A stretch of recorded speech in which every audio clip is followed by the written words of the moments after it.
When you think of an Italian-American wrestler, who do you think of? Do you think of Bruno Sammartino, Luis Piccoli, maybe even Nikolai Volkov? I personally think of Muhammad Hassan, the man who debuted as an Arab-American, being oppressed by prejudice and stereotypical ideas, to a terrorist. So how did we get here? Let's talk about Muhammad Hassan today on the Screwjob Podcast. I'm Mike, and this is going to be an interesting one. This is going to be very controversial, to say the least. So before we start, let's learn a little bit about the man who portrayed Muhammad Hassan. His name is Mark Capani. He's an Italian-American, and he was born in New York. And that's all we have to talk about there. So originally, Hassan worked in OVW, WWE's developmental system, before NXT came around.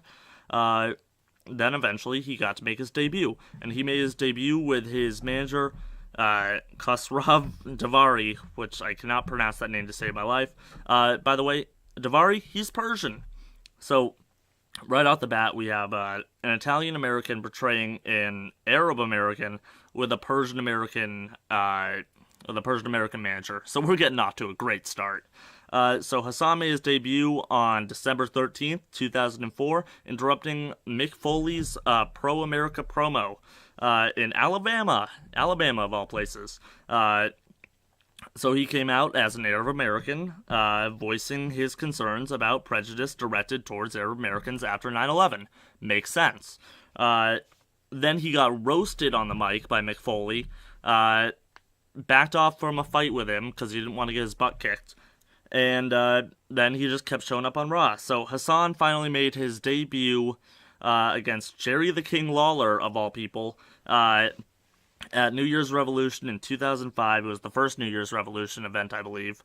Then he went on an undefeated streak, beating wrestlers like the Hurricane, Chris Benoit, Chris Jericho, and even Sergeant Slaughter, which is insane. Hassan then entered the Royal Rumble match and was eliminated by everyone in the ring. At WrestleMania 21, Hassan Davari came out and attacked a mentally handicapped wrestler, Eugene. The man portraying Nick Dinsmore was not actually mentally handicapped. The character he portrayed, Eugene, was. That's a story for another day. Came out, and luckily for Eugene, though, Hulk freaking Hogan came out and saved the day. So during this, Hassan was given this massive push when he debuted, and he continued on this push after sharing the ring with names like, again, Hogan, Sergeant Slaughter, Jericho, etc. He continued this massive push, sharing the ring with Shawn Michaels, the World Heavyweight Champion at the time, Batista, the WWE Champion at the time, John Cena, and even Stone Cold Steve Austin. That's insane to me. This guy was given such a massive push, and everything went wrong, is to say the least.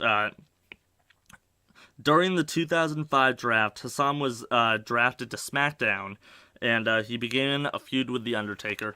And this is where the controversy kicks in. So, quick timeout. This is very important to note for this little thing, for this segment or whatever that I'm going to tell you about. It's important to note that SmackDown was a pre-recorded show in 2005. It was taped, and then it would come out 3 days later. So July 4th, 2005, Davari was put into a match against The Undertaker by SmackDown GM Teddy Long, and Hassan was also booked for a match at the Great American Bash in 2005, facing The Undertaker.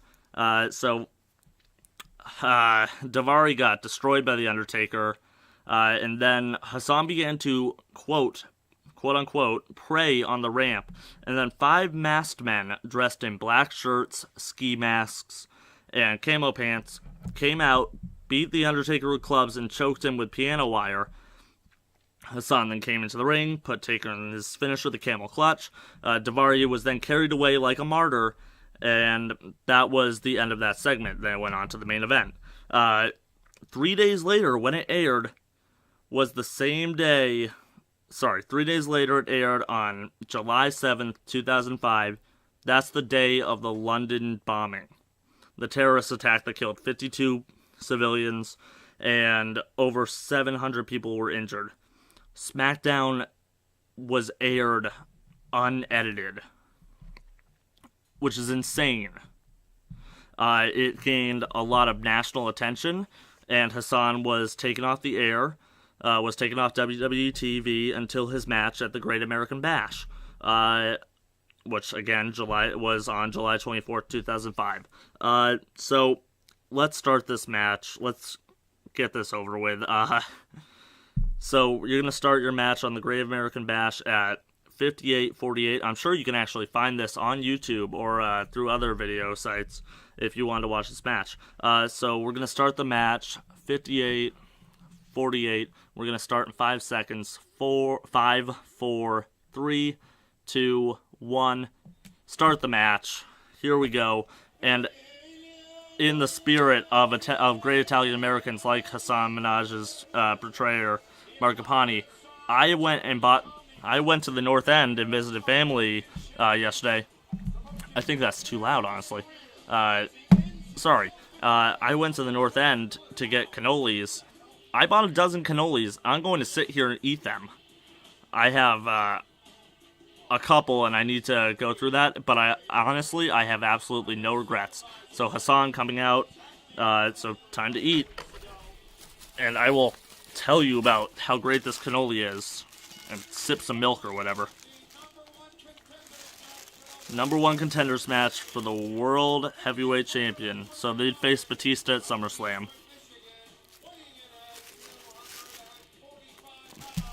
This is really good.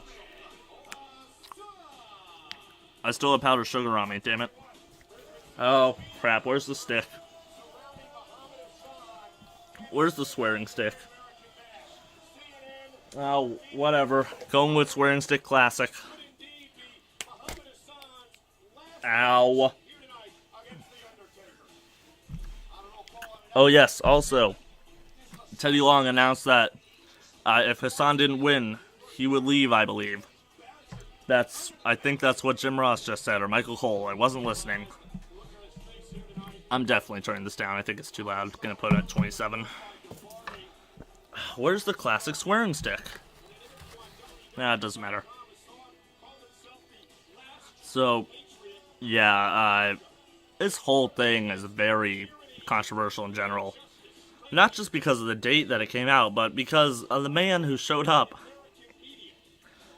as an Arab American, speaking out against, like, prejudice and all the stereotypes that came with being an Arab American after September 11th, was turned into a terrorist. It's insane. I don't know how this got the green light. Oh, looks like we're gonna get a speaking part, and there are those 5 terrorists, or 5 masked men. There they are. I believe this pay-per-view took place in Buffalo, New York, so they know a lot about heartbreak. That's all I'll say.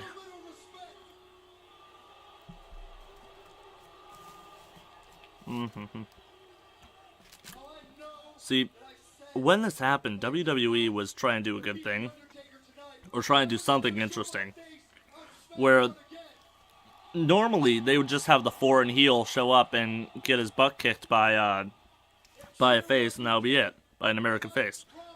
But they debuted Hassan as a heel, but still an Arab American. He wasn't from Saudi Arabia, right? He wasn't showing up or announcing his citizenship until, like, way later.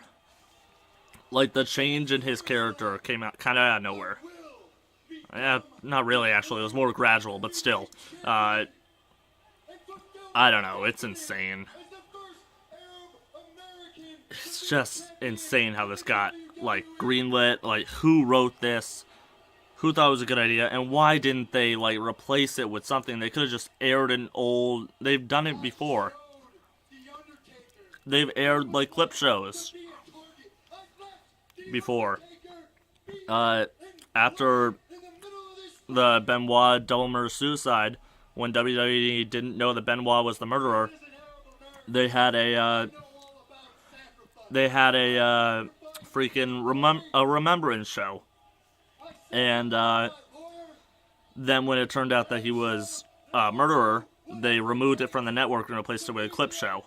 I don't know why they didn't do anything with that. They could have edited the segment out of the show. They could have done so many things to avoid this mess, and they just went all at it. Went right at it. And, it's gross. Hassan's still talking, by the way. I'm just waiting for him to finish up. Also, yeah, he starts calling Americans infidels, because that's his thing. Oh, boy. No, but seriously, where's the swearing stick at? Oh, he wants to now be called as the Great Muhammad Hassan when he wins the championship. There it is. There's that gong. Here's my cannoli.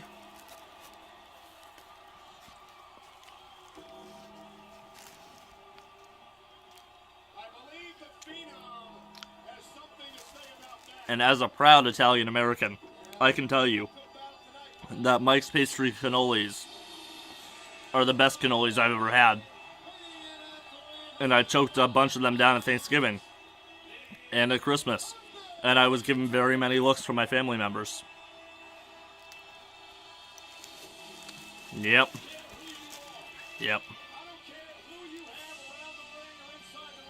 Also, if you're watching this the Friday before the Royal Rumble 2019, it'll only be me. So, it'll be me and Hoff again, coming at you. I wish Presley would come down and join me, but she didn't want to. She wants to hang out by the fire. Warm house, warm fire, etc. Oh, Undertaker, come on, a little faster, bud. A little faster. At least this match will be short, so there's something to be said about that. Which means this entire podcast episode will be short. Which is nice. And hopefully Matt will come back at some point.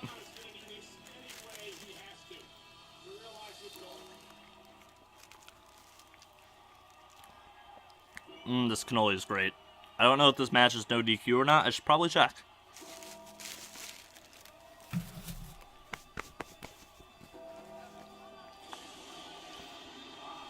Ah, the Undertaker's classic entrance. There are those spooky eyes.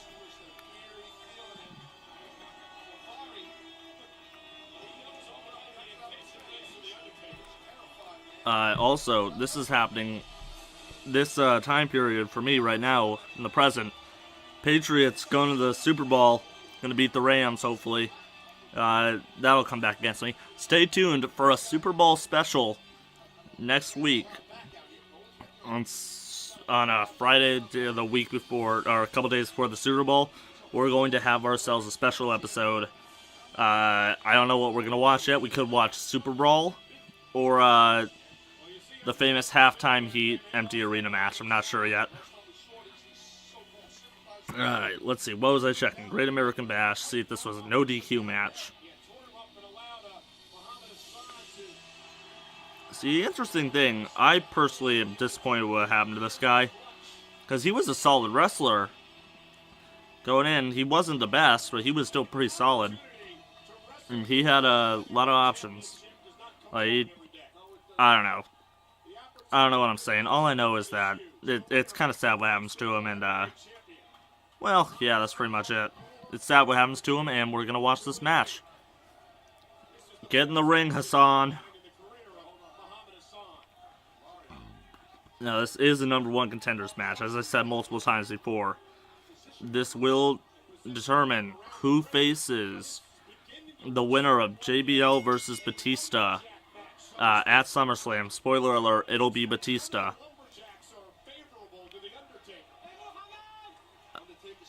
Wow. Doesn't say anything about no DQ, but the ending of this match, you will not forget it if you watch it. You will not forget it. I mean, to be fair, it's hard not to forget about the masked men circling the ring, getting ready to beat down The Undertaker.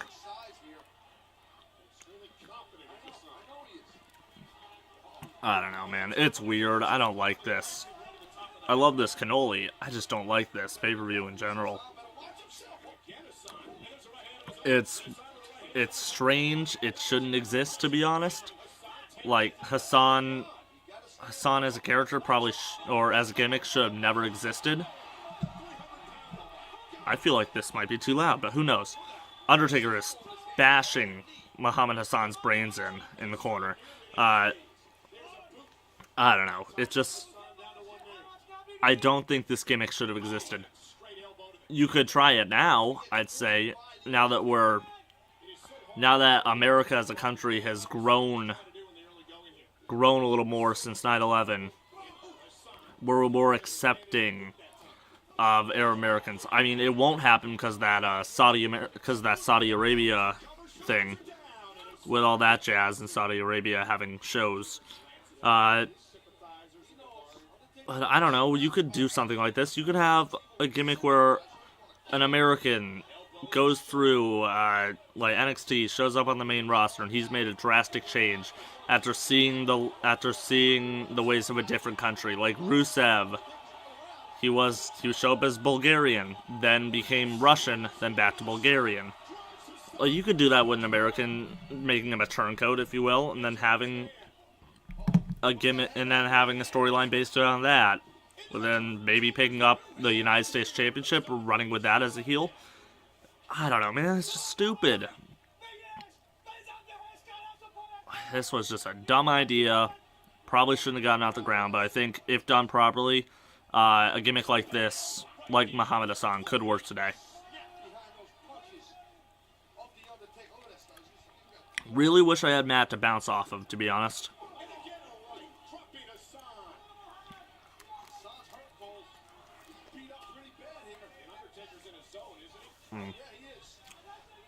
This cannoli is great. They're also not like Gerardo's, my local cannoli place. Alright, well, The Undertaker just tossed the referee out of the ring, so maybe it is no DQ. Now he's getting beaten up by the sympathizers, the quote-unquote terrorists. And the referee's being distracted. Oh boy. Michael Cole is loud this match. He will not shut up.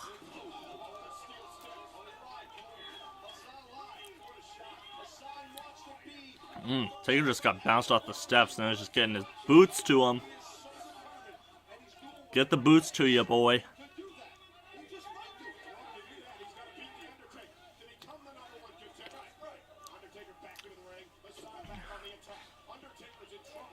Alright, come on, Taker.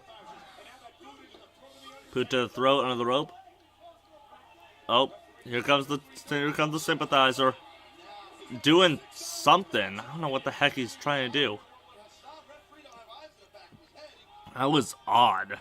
Whatever that attack was, it was very odd. It didn't have a weapon. It just looked like he was grabbing him by the chin and pulling.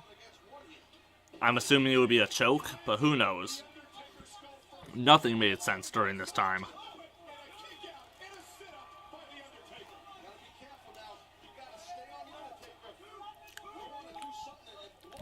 The only thing that made sense was Batista being the champion at this period in time.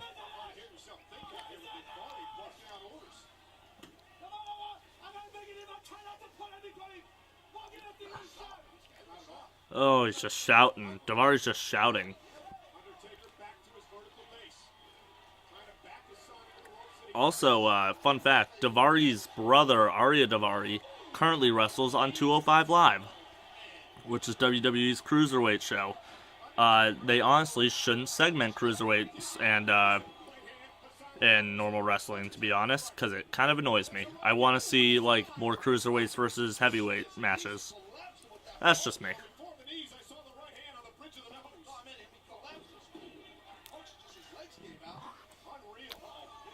Oh, Undertaker's going out to beat up the sympathizers.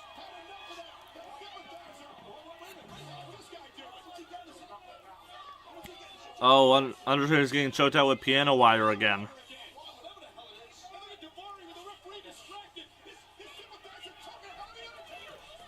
Oh my god. I think I want to use like Taker's face for that as part of the thumbnail.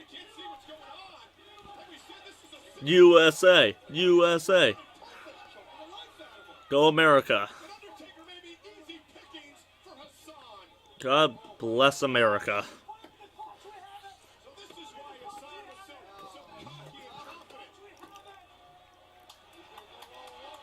Going for the camel clutch. Move invented by Eddie Guerrero's father, Gory Guerrero. Uncle. It was his uncle. Gory Guerrero invented the camel clutch. Fun fact. Oh no, Taker's bleeding on his lip. Come on, Taker. Also, this show is the 20th anniversary of the Great American Bash. And it had, in the opening match, Heidenreich and Road Warrior Animal competing against Eminem. And Road Warrior Animal was on both shows.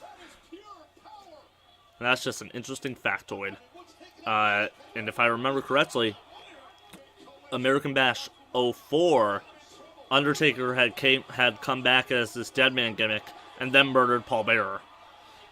If I'm correct, it could have been Great American Bash 04 or a different show. I'm not sure. All I know is in the main event against the Dudley Boys, and it was really odd. Big boot. Clothesline. Here comes another sympathizer. Knocked out. What's that other one doing on the hard cam? He's just sitting there. 2 count. Oh, 2 men at once. Nope. Punched. Punched. It is a handicap match, Taz. Also, one of my favorite announcers, Taz. I did like Michael Cole back then because he was more organic and he didn't sound like he sounds now. Oh, going for the choke slam. All the way to hell. 1, 2, 3. It's over. But we're not finishing this yet because the sympathizers are beating out Taker. We're not finished with this yet. We could end it, but there's still a post-match stuff that needs to happen. And it's great. It's amazing. You will never forget it if you've seen it. And I'm going to finish this one cannoli.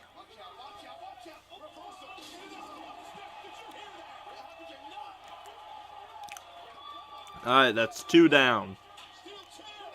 3 down. Where's Sympathizer 4 and 5? Where are they?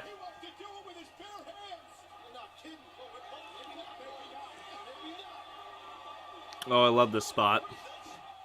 Chair to the throat. Oh, chokeslam. That's 4. There's the 5th one, thrown over the announce table. Take that, Spanish announcers.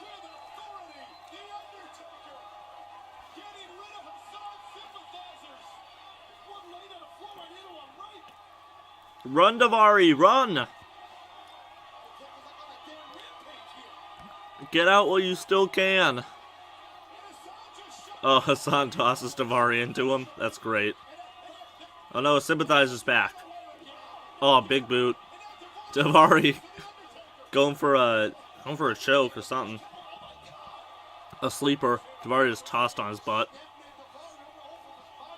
Oh, back to the Sympathizer. Tombstone. Tombstone. But let me tell you something, folks. Taker's not done yet. He's gonna go for Davari. Come on, Davari, get out. Run away, buddy.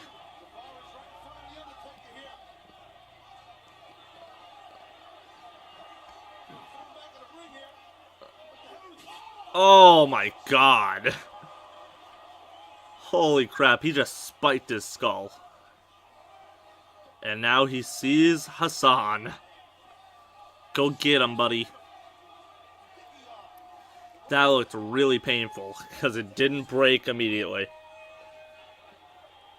There's Hassan crawling away. But here comes the Undertaker, playa. Get him, Taker. Get him! Oh boy.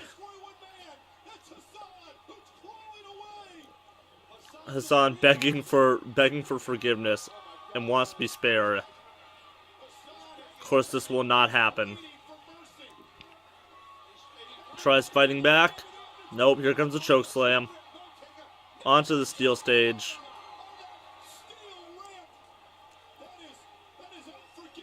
Alright, now here's the part that I was talking about. You will not forget it if you've seen it. Or you will know what happens if you've heard of this angle. Undertaker taking apart the stage.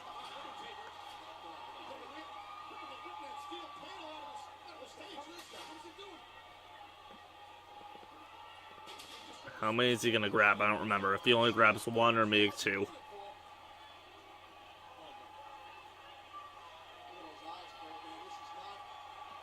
No, he's grabbing a second one.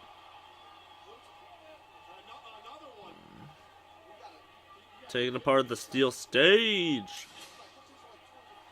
And we got a big old hole in the ground.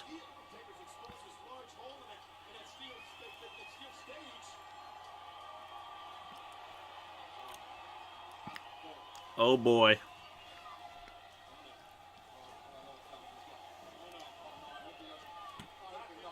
Taker setting him up for the last ride. Don't do this, man. Last ride. And there he goes. Hassan is dead. Hassan Minaj is dead. In WWE kayfabe, he is dead forever. He died. The Undertaker just murdered him. Yep. Also, I forgot to mention this. Shout out to a former WWE wrestler, Tony Rica, who founded Cannoli World. He was the original inspiration for this episode when I was researching, and I typed in Cannoli Wrestler into Google. He came up, and it was a quick shout out to him. Sadly, I couldn't find any actual footage on the network of him. And just pan over to Hassan, dead on the cement. And he's dead. So in kayfabe, Hassan's dead, and we never see him again on WWE TV. So I'm just gonna hit the button, turn that off. So back to real life. Hassan was done with wrestling for 13 years. Then he would come back. By the way, at this point, he became a vice principal. So Vice Principal Hassan came back and he wrestled and he won a championship in in the independent circuit. Then he immediately vacated the belt due to an inability to attend shows and wrestle. So yeah, that was the story of Hassan Minaj. I just said Hassan Minaj. He does Patriot Act. He's not a wrestler. That was the story of Muhammad Hassan. Gosh darn it, Muhammad Hassan, the man who debuted as an Arab American, speaking out against prejudice, who became a terrorist. Man, so that was the story of Muhammad Hassan. If you like this video, like it. If you want to subscribe to us here. Check out our Facebook page. Check out our Twitter. Patreon will get done eventually. I swear to it. At this point, it's a running gag and it won't be done. So with that, I'm Mike from the Screwjob Podcast. Thank you very much for listening. Have a nice time, y'all. Eat a cannoli.